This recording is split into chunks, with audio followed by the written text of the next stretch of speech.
Why are there footprints on my chair?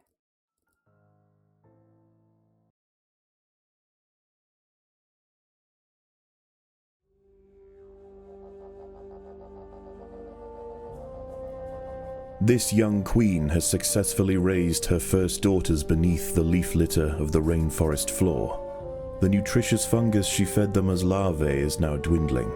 If they don't find food quickly, they will all starve.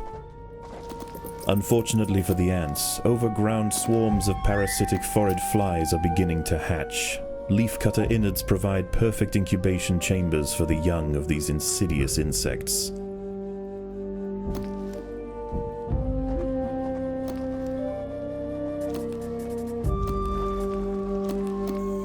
The small scouting party of minor workers could lead any number of deadly jungle creatures back to their undefended queen.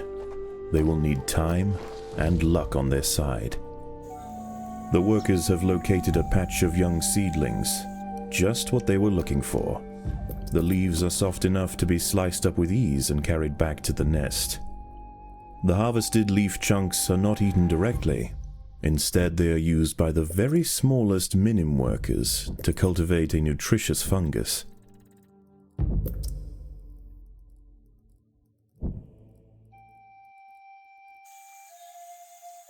Over time, waste builds up in the fungus gardens, and if left unchecked, it can attract necrotrophic parasites.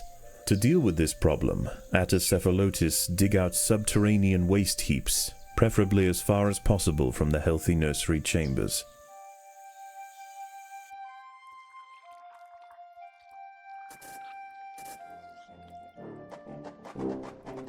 The ants' activities outside the nest have not gone unnoticed. They are being watched.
Leafcutters aren't the only ants nearby. Whilst the two atta colonies joust for territory, Odontomachus bowery trapjaws roam the clearing. They can be found hunting alone or in small packs for vulnerable invertebrates to take back to their nest. They use snapping jaws to bludgeon their targets, exerting 300 times their body weight in a single blow. The most accessible leaves are located to the north of the nest entrance. However, another atta colony has already laid claim to them. The close proximity of these nests places the two colonies in direct competition with one another. Time will tell which has the potential to grow into a great empire, and which will submit to the unforgiving law of the undergrowth.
A brightly patterned jumping spider, Secasviridae purpureus, has subdued one of the workers.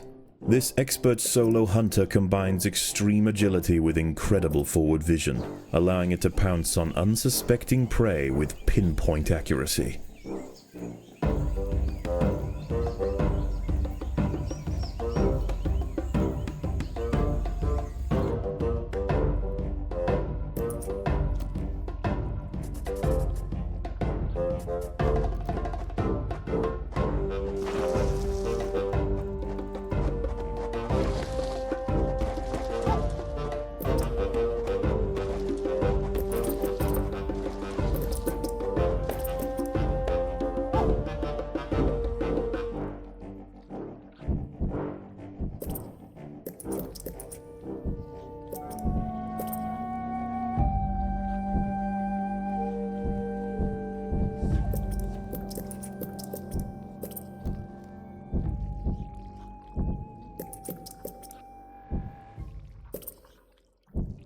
As the sun sets below the horizon, and the thick rainforest canopy shrouds all but the slightest glimmer of moonlight, the predators of the night begin to emerge.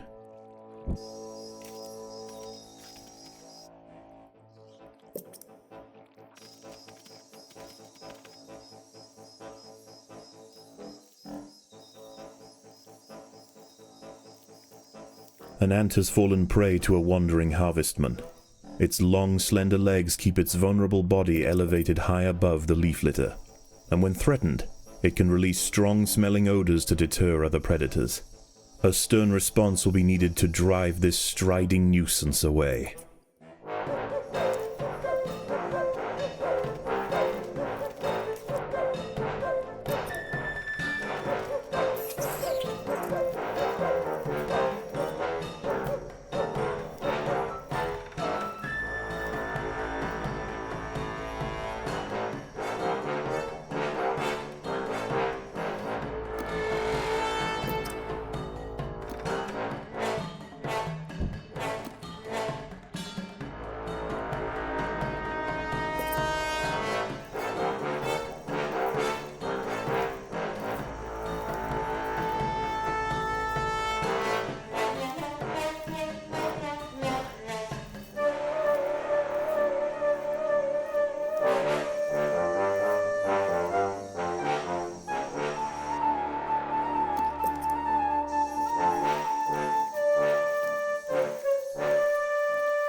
These rove beetle larvae are distant relatives of the European devil's coach horse.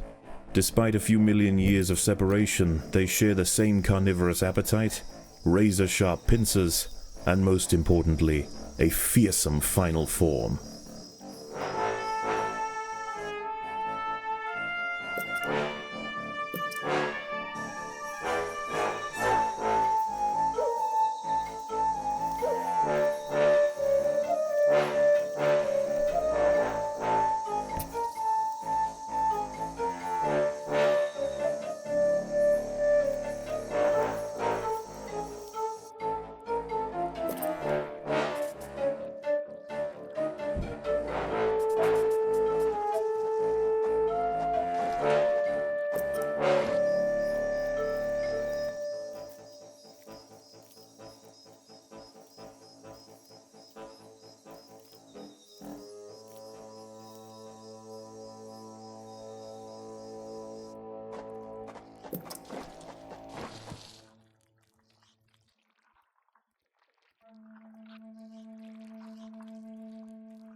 The ants must defend themselves.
The ants must defend themselves.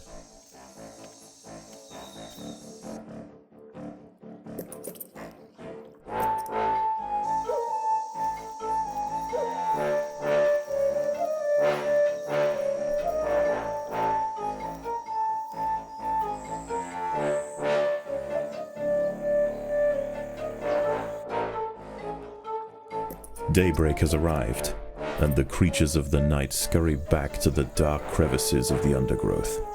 For the ants, however, the objectives of the day remain unchanged. Locate vegetation, defend supply lines, and process leaves. There is no time for rest.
One of the ants has fallen prey to a young, leaf-mimic praying mantis.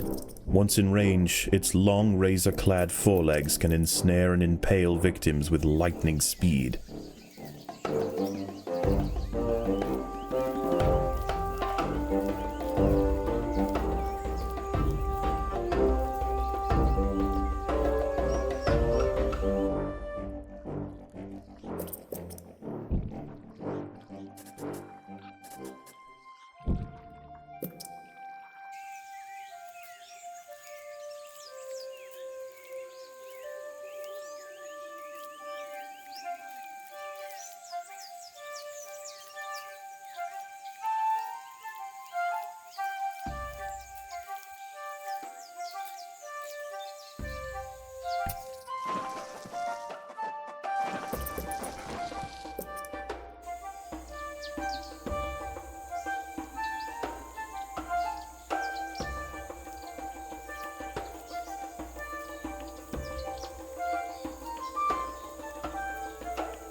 Foraged flies are attempting to lay eggs into the heads of ants on the foraging trail. Those traveling towards the leaves can defend themselves. Those lumbered with cargo will need assistance. The hillside atta colony is falling behind. With their demise at hand, they have no choice but to strike back at their opponent. A fly has injected one of the workers with an egg. The ant's internal organs will be slowly dissolved and consumed by the developing larva.